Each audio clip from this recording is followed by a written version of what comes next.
El Centre Esportiu Municipal d'Horta ja ha finalitzat la segona fase d'obres d'ampliació i millora després de 2 anys de treballs i 5 anys més tard del previst, ja que es va aturar el projecte per la recessió econòmica.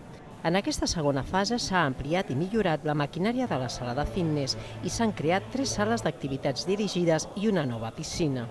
També hi ha una nova zona de saunes i hidromassatges, un pavelló renovat preparat per a esports de rodes i un solàrium.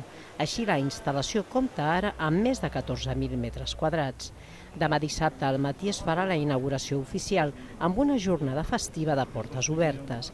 La UE Horta té actualment 3.600 abonats, una xifra que amb la millora de les instal·lacions esperen augmentar fins a 5.000 en els propers mesos.